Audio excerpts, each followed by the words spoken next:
Welcome to the Wisdom Lifestyle Money Show. I'm your host, Scott Dillingham. The goal of the show is to show you how you can grow personally, financially, have a larger net worth, and leverage your largest asset to help you develop the person you want to be. I take you through all the steps I did from being nothing to being told that I was nobody and I was never going to accomplish anything, from getting kicked out of high school to owning a multi-million-dollar real estate portfolio in my own company with more than 20 employees. You'll meet our partners, you'll meet our friends, and you'll quickly discover how you can improve your life. So listen in and enjoy the show. Welcome back to the show. I'm excited today to tell you about the 3 types of pre-approvals that a lender can do for you, which one is important and which one means practically nothing. Okay, so there's 3 separate types of pre-approvals. The first one is a verbal pre-approval. The second is a pre-approval using a mortgage calculator. And the third is a full pre-approval. And I'd like to touch on what each one is, what lenders do, what type, and what one that you should go with to make sure you're safe when you're putting in an offer on a home in this hot Windsor market. So the idea behind the show, or what inspired me to make this episode, was that the market is so hot. And almost every house, there's a bidding war. And to win that bidding war, to be competitive, a lot of buyers are wanting to remove that financing condition. And it is a big risk if you haven't got the right pre-approval. So that's what's super important here, is getting the right pre-approval. So a lot of people think that they do it. They go to the bank or lender, whoever, and they believe they're getting a pre-approval, but a lot of times it's not what they actually are getting. So we'll dive into them. So first, we'll speak about a verbal pre-approval. This is the one that I find clients ask me for the most, actually, is they want to sit with me on the phone, run over their scenario and their numbers, and for me to tell them the pre-approval. This is the worst one that you could do, and I do not recommend this for anybody that's out there. The reason is there are so many variables, right? Over the phone, it's hard to calculate the debt ratios. You can, but a lot of times customer may not know their exact monthly payments. They may not know, like for an example, if you owe $10,000 on a credit card, right? We have to say $300 is your minimum payment. Or a lot of times when it's a verbal pre-approval over the phone, the client will say what the monthly payments are. So a monthly payment on that might be around $150 owing $10,000 on a credit card. But the lenders require that you use $300, right? So there's $150 a month difference, which can have a huge impact on your purchasing power, depending on your income. The other thing that's important is we need to know your credit score. A lot of customers, they'll use Borrow or they'll use their online banking app and they'll check their credit. And it's a good starting point to make sure you're on track with your credit score. But it's not a good start for a mortgage pre-approval because that score is only from one credit reporting agency, where when you get your credit checked for a mortgage, it's a beacon score. So it's the average of all the credit bureau agencies. So the score that we receive when we check your credit for a mortgage is so much different than your own Equifax or TransUnion score. So you need to be very careful, right? So using Borrow or your online banking app to get your score, or even going direct to Equifax and TransUnion and getting your report, it's not accurate at all to determine your credit score as far as lending is concerned. By quoting your credit score, your potential income, that's the other issue. A lot of people will say, oh, I make 10 grand. I made 10 grand this month or 5 grand, whatever it is. And they might be counting one-time bonuses or car allowance, or they could be counting even COVID relief money. Lenders don't use all of that. They can under certain parameters like car allowance. If you've got a 2-year history, they can use it. Some lenders will even make an exception even if you don't have a 2-year history, but others don't. There's non-taxable benefits, like some companies will pay a housing allowance for someone, but that is, depending how it's set up, if it's a non-taxable benefit, it will not show up on the client's tax returns. So even though it's income for the customer, we cannot use it. So this is why, again, doing a verbal over the phone pre-approval it's not good. It's only a ballpark. And if you do yours over the phone, just take it as a guideline of so you know where to look at houses, very rough idea of what budget price to look at houses, but do not ever take a verbal pre-approval over the phone as you're good to go. I hear so many nightmares where people coming to us to help them out, they've gotten themselves in a really tight jam and they said, "Oh, I spoke to my lender over the phone and they said I was good to go. So I put in a cash offer and I'm declined. Help me." And again, it's because they're doing the over the phone pre-approval. So you never, ever want to do that. Only a guideline just to get you looking in the right price range. And also to make sure you think you can find something in that price range because some people's budgets, it doesn't support the house that they want to buy.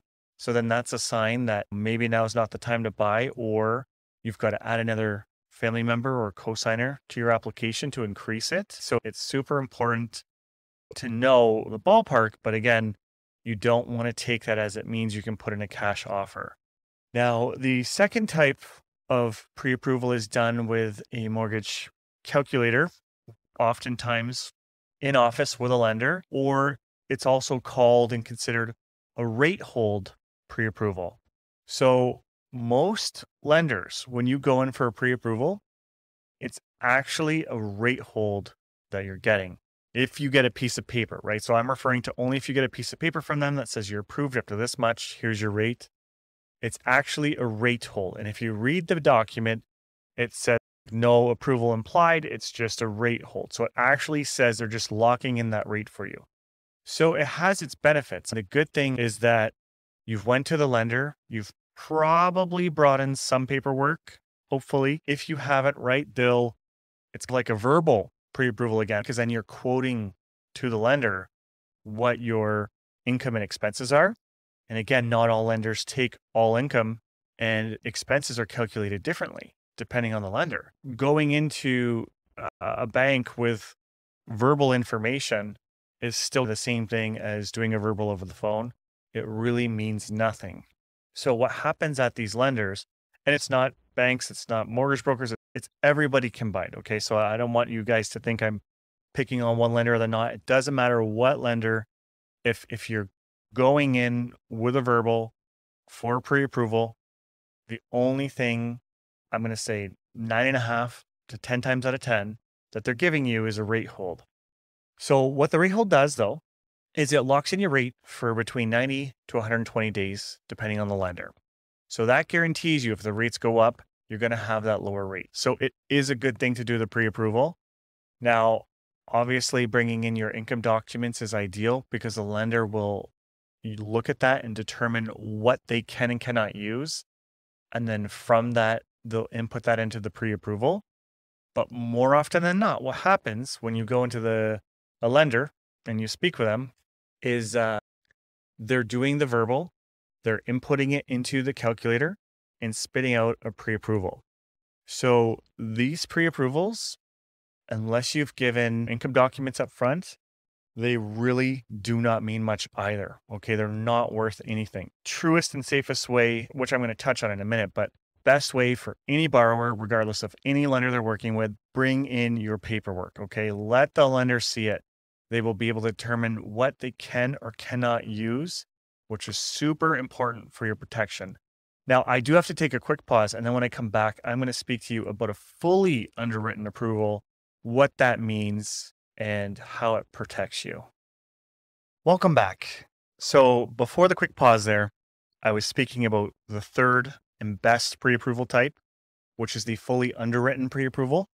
And it's probably the most, I don't want to say the word challenging, but it is the most document intensive for a client because you have to bring in your documents. So we're talking job letters, pay stubs. It's also best to bring in your past 2 years T4s, and I'll explain all this in a minute. Or if you're self-employed, bring in your past 2 years T1 generals, which is ultimately your tax return. And lastly, if you have income in a corporation, we do have some lenders that will accept that. So it's also good to bring in your business financials, which show your corporate income. as well as articles of incorporation, which that just proves the ownership of who owns the corp, because they need to make sure they can use that income and that you're an owner and it's there for you to use. But what a fully underwritten pre-approval is, and I get a lot of clients that are like, oh no, there's too much paperwork. I don't want to submit this. And can you just do it without this? And just, I'll tell you my income and stuff like that. Of course we can, but it's not accurate at all. It is super important in this crazy competitive market to get a fully underwritten pre-approval. So what we do is we will get your income documents. So if you're a full-time employee and you just work salary, right? A job letter and pay stubs will be absolutely perfect. We can determine your income from there. And the job letter is important because now with COVID, they're going to call your work before your mortgage closes. And I don't know a lender that doesn't do this, but they call and they make sure that you still have the job and that you make the money that it says that's on the job letter. So they verify it. Some lenders even hire third-party companies to do it, like interrogation companies, and they'll check and throw off cues and things just to see if there's any lying. So they really look into this, okay? It's important that you're not supplying anything falsified in those documents because they will pull your mortgage approval, okay? So you want to be accurate. Don't make up these documents and submit the accurate and up to date as well. It's got to be within 30 days. Now, if you're somebody that you've been at your job for at least 2 years and you're getting overtime or commission or bonuses, it's best to bring in your past 2 years. Now, commission, depending on your lender, you might have to bring in the T1 generals. But if it's everything else, the overtime bonuses, the 2 years T4s. Because what we'll do is we'll look at your job letter, but then we'll look at your 2-year history. And if your 2-year history is higher, that's what we'll use instead of your job letter, because we'll say that's including bonuses and everything. And the lender will take that as long as you're in the same job that you were at the previous 2 years. And then if you're on commission or you're self-employed, they want to see your past 2 years T1 generals. And you can't really get a pre-approval without that, especially if you're self-employed or on 100% commission, because the lenders, they don't use your gross income. They use the income after your write-offs and expenses. Okay, so they're using that much lower amount. Now, there are tricks that we can do for people that are self-employed. We can gross up the income, and different lenders allow certain add backs. So say you wrote off a part of your home because you have a home office, that will lower your income on paper, but everybody has to pay for a living expense. So they'll let us add that back into income. So we erase that expense. They'll allow us to do that as well on cell phones and vehicles. So if you're writing off a cell phone or a vehicle, we can add that back into your income as if you did not write it off, which allows us to use more income. So there's all these tricks that we can do when we see your income documents that you cannot do with a verbal over the phone or with the rate hold pre-approval. So what we do on our end is we'll check your credit, right? So we'll get your beacon score, your actual real score that the lenders will use. We've validated all of your income to the maximum and the best of our ability based on obviously the documents supplied. And then this is where it gets really cool, is we actually submit it to the lender, and the lender, it can take 1 to 2 days depending on the lender that's doing the pre-approval. And once it comes back, the lenders check, not all lenders, but the ones that we use. And I know other mortgage agents and brokers and banks can do this as well, but not all of them. Okay. So you need to ask if it can be fully underwritten. But what happens is we send these to the lender, they review everything, and then they approve it based on what's on the application. So you've got your approval up front. Now, we're not allowed to tell you to go in cash, and it's fine, no conditions. So if you do hear that, I would be a little skeptical, and I would just first make sure, if your lender is telling you that, make sure they've done the full pre-approval for you, because we're really not allowed to say that. However, we'll be able to say, look, you're approved. I don't see any issue with your application. I viewed it, the lender viewed it. I believe it's safe to do. The risk is on you if you decide to, but here is your approval. So usually the only thing that could happen in that scenario that I've seen, if everything's underwritten and it's reviewed up front, the only challenge that I see at that point is if the property is really bad. If it's got a crappy foundation, knob and tube wiring, really small property with no basement, those types of things the lenders don't like. Near student rental areas, they'll do those, but still they're harder. So at that point, you're approved as a person, but maybe the property is not. Okay. So you have to look at that as well and determine if the property that you want to go in without any financing condition is in good shape. I did have one. They went to a local credit union. They went in firm. Now, this was their own choice, right? The credit union didn't say that, but they went in firm. And then the property condition was bad. So the insurance companies, so CMHC, Genworth, and Canada Guarantee, it's Sagen now, but they said, no, we can't move forward with this property. The client's strong. We're okay with the client, but we cannot move forward with the property. So then he was referred to us, right? Because he's out of options at the credit union. And then what we're going to do is we're going to do a construction mortgage for him, improve the property, and then we're going to switch him back to a regular lender. But that it costs him more money because those commercial construction lenders, when the property's in really bad shape, they charge fees to use their lending and higher down payment than what he wanted to do. And the rates are higher. At the end of the day, he's going to be taken care of. He's going to be okay. But that's the risk with going in firm.